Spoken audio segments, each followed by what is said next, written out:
Tuhan itu turut bekerja di dalam segala perkara. Mari kita lihat dulu ayatnya, Roma 8 ayat 28.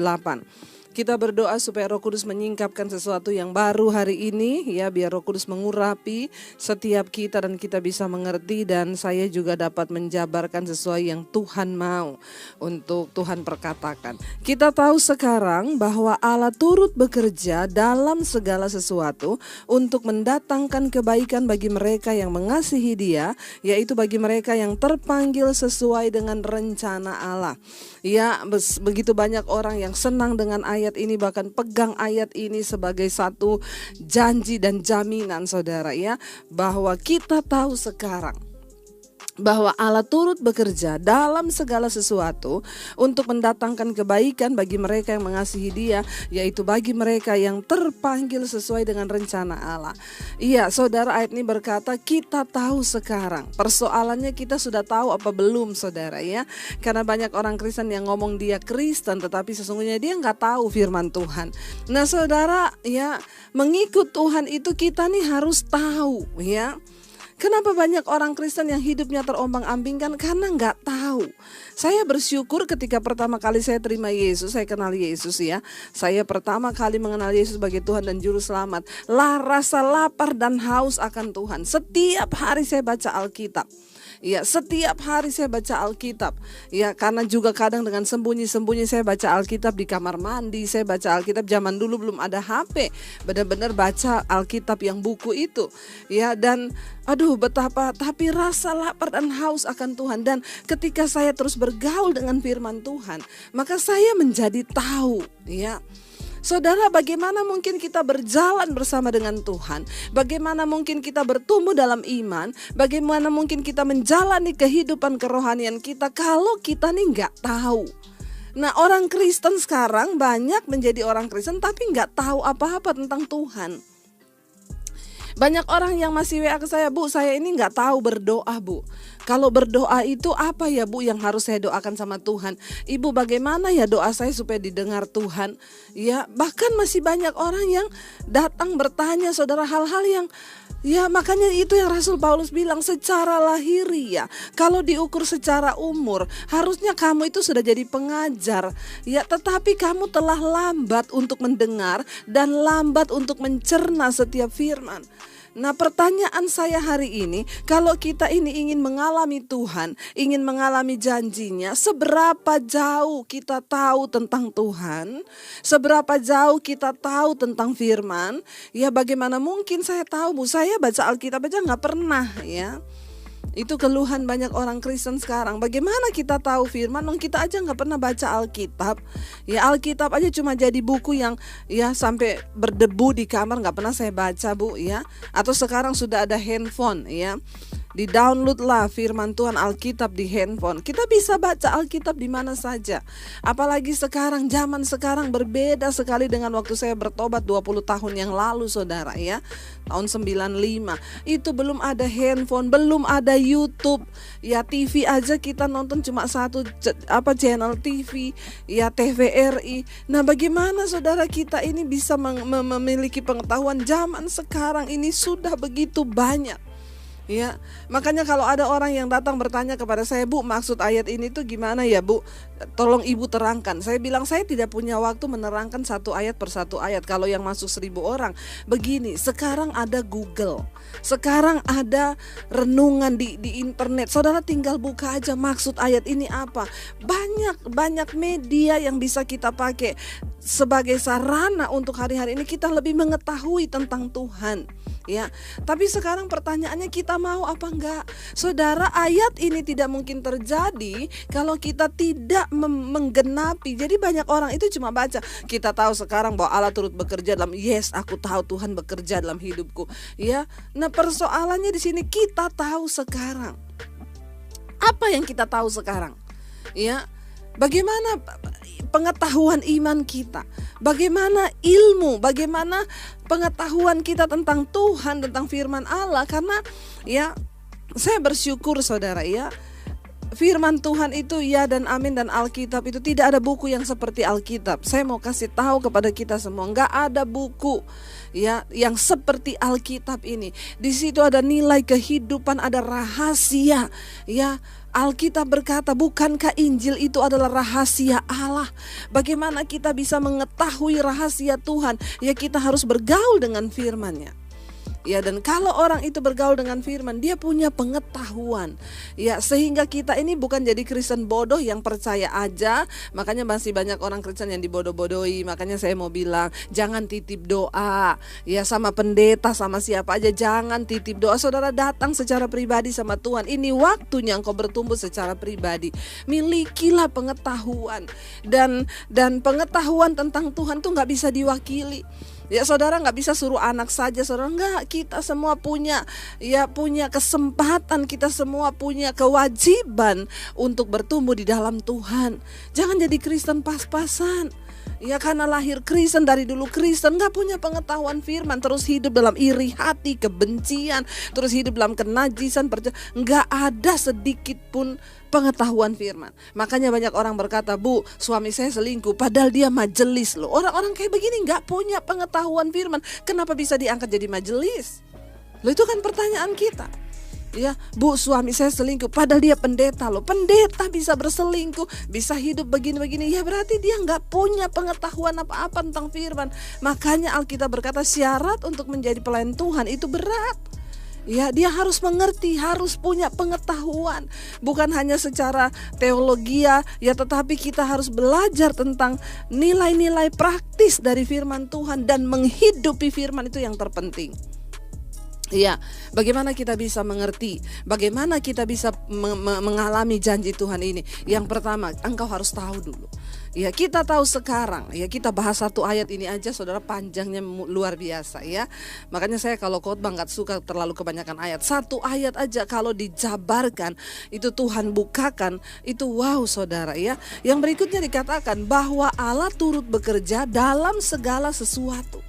Ya, Allah turut bekerja dalam segala sesuatu.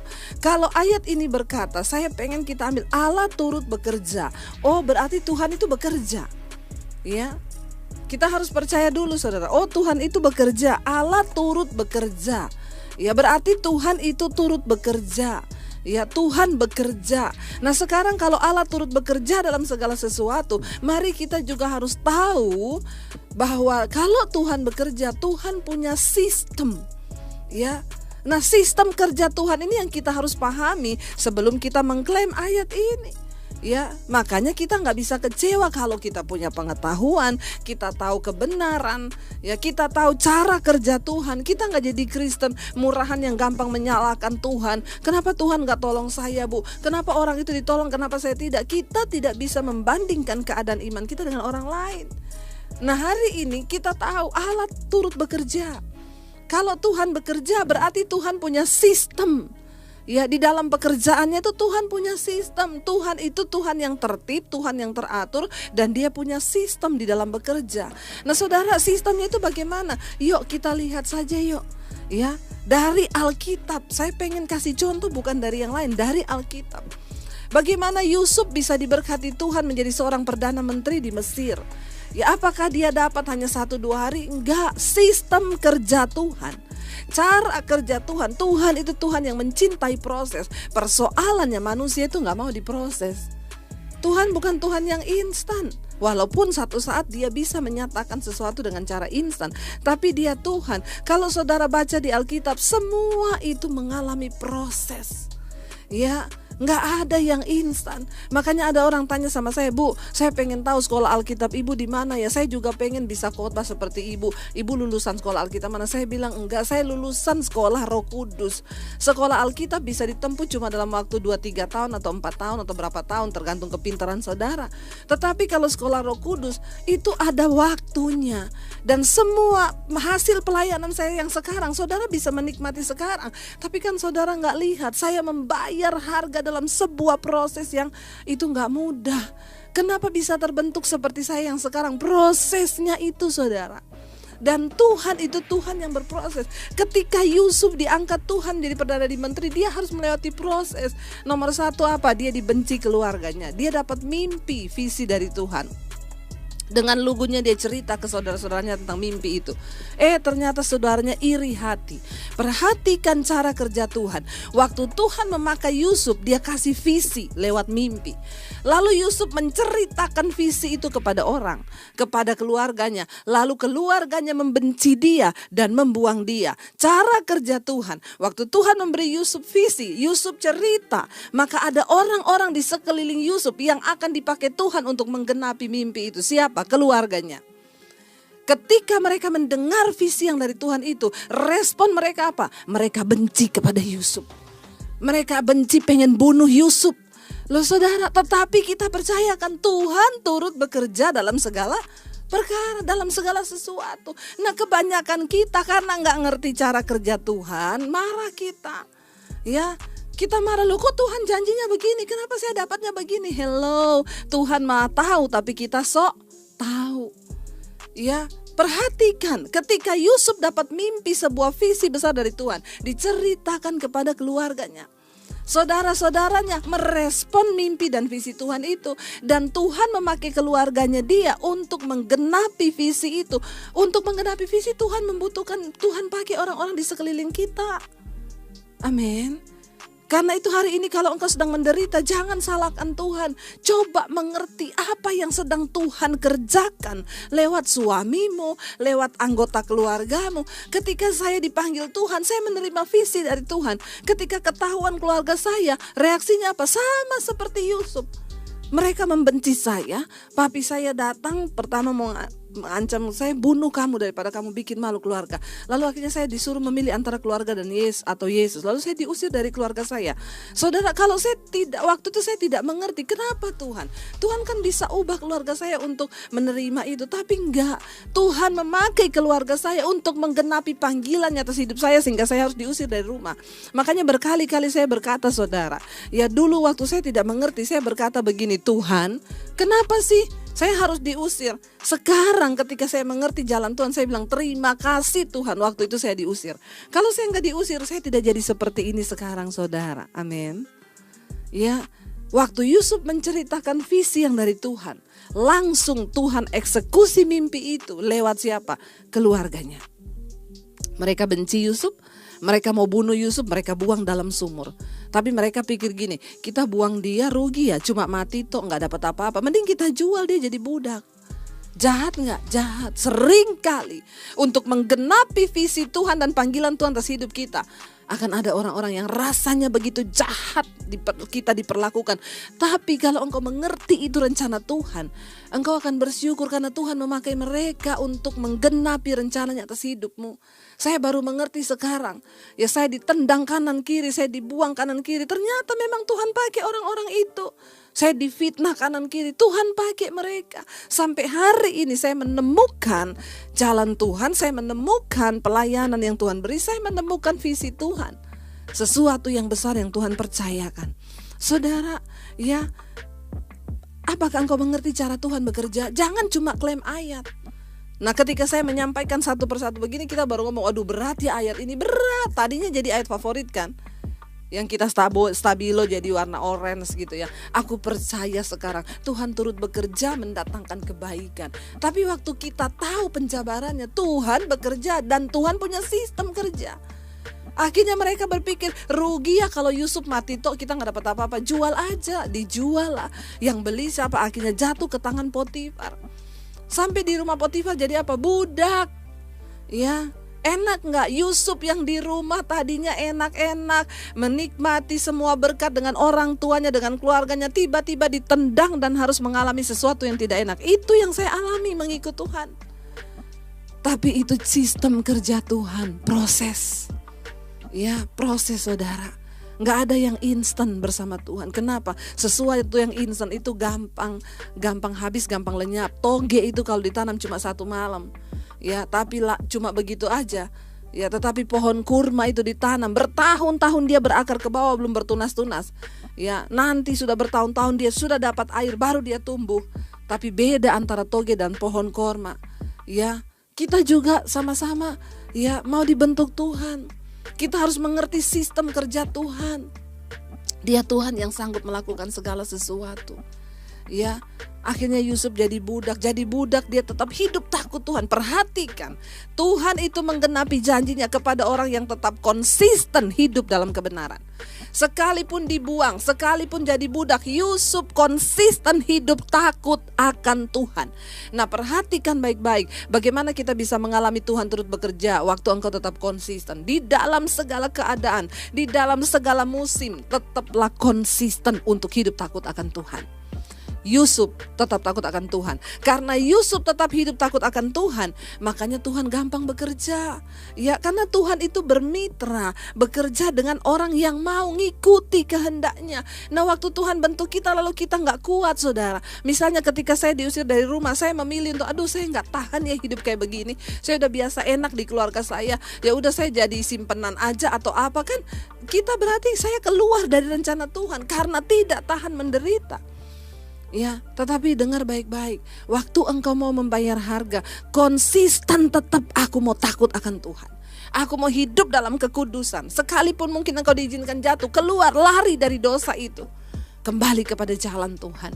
Bertahun-tahun saudara, Tuhan membentuk itu gak 1-2 hari. Saya baru menemukan hari-hari ini panggilan Tuhan yang sesungguhnya. Berapa tahun, dari tahun 95. Saya mengalami badai, gelombang, rasanya tidak pernah berhenti. Ya, bahkan setelah kami menikah pun proses Tuhan tetap bagaimana luar biasa. Tapi sekarang saya mau bilang, saya melihat bagaimana Yusuf diangkat menjadi Perdana Menteri. Bagaimana semua janji Tuhan atas hidup saya itu digenapi hari-hari ini. Saya ingat banget dulu ketika saya diusir, saya di tempat kos, saya dapat ayat firman Tuhan.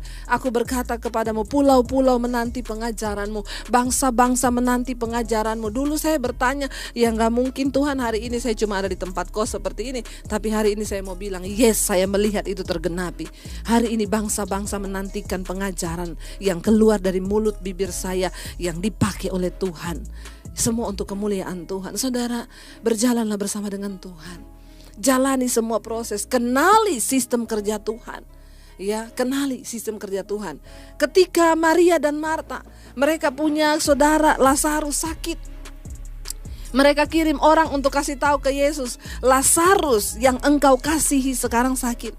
Ya, cepat datang untuk mendoakan. Ya, harapan Marta dan Maria, Yesus datang saat itu juga. Makanya mereka bilang, Lazarus orang yang engkau kasihi. Ya, mereka mau ingatkan Yesus, ini loh Tuhan, orang yang engkau kasihi sakit loh, segera datang. Tapi Alkitab berkata, Yesus sengaja tinggal lebih lama lagi. Ya, Yesus tidak segera datang. Dan benar apa yang mereka takutkan, Maria dan Marta takutkan terjadi apa? Lazarus mati. Ya, Maria dan Marta berpikir, kebangetan Tuhan ya, kebangetan loh.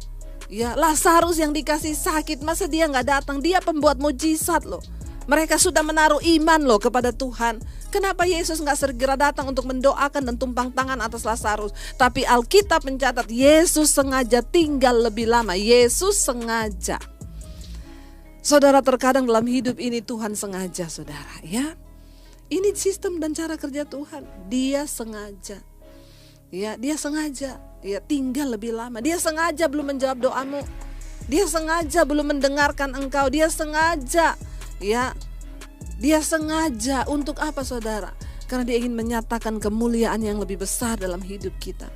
Saya berteriak, Tuhan tidak cukupkah Tuhan harga yang saya bayar begitu mahal? Kenapa Tuhan gak langsung angkat hidup saya? Enggak, Tuhan sengaja membiarkan saya diproses, dihancurkan, diproses, dihancurkan. Kelihatan udah mau naik, dihancurkan lagi, diremuk lagi, difitnah lagi. Ya, kita harus menjalani semua itu. Ya, supaya kita nih mengerti, saya bolak-balik, makanya saya bisa berkata, saudara.